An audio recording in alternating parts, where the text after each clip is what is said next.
Our next hand sewing stitch is the cross stitch. So I've got my length of thread and I've threaded my needle. This one, however, is just a single thread. So you can see how I have my two thread lengths. One is shorter and one is longer. I'm going to call the short one my tail. And on the long one, I'm going to do my double knot.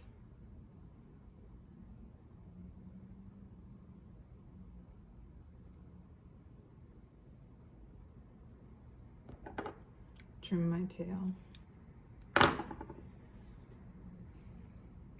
And so this one, again, I'm going to work from left to right, but my needle will be stitching this way. So you're going to make little stitches and work your way that direction. So again, you start by coming up from behind the fold.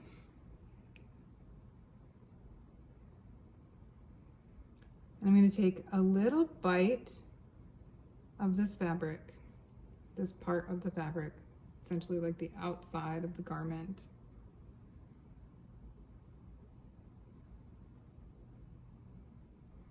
And then I'm going to take another stitch on this part of the fabric, just the fold. I'm not going to go all the way through all the layers, just down to here. See, just this flap.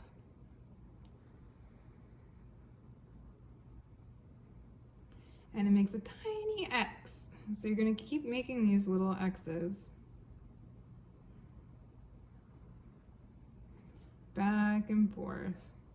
This edge of the fold, just through the fold layers, and then one through the outside of the garment. So you're alternating which piece of fabric you're getting a stitch from. And also you can see that my shorter half of the thread, my tail, I'm holding it in my hand, I'm squeezing it at the base of the needle so that it doesn't just slip out.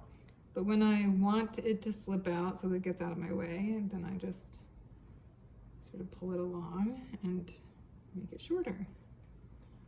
So then I take my stitch over here and over there. Here and there. And you can see the little X's that I'm creating on the tops and bottoms. This stitch is good for shaped hems. Not all hems that you're gonna sew in your life are perfect like this, like a just folded up. Some of them are shaped skirt, circular shapes, or men's pants. And so to have this stitch there just gives it some flexibility of making something larger fit to something smaller, or vice versa.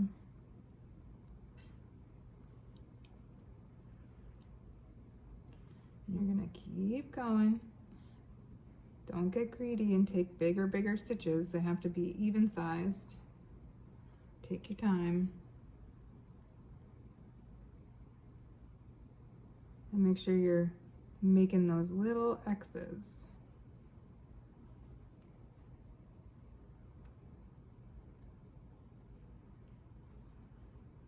When you're ready to knot it off, you're gonna do something a little different once you get to the very end. I'm sure you'll have enough thread to get here because it's single thread. Is that right at the end? I'm gonna ignore that phone call. You're gonna take a little stitch on top of it, so you're not making a long X, you're making a short X, just to hold that end down. And then you will do your last loop, passing your needle through it.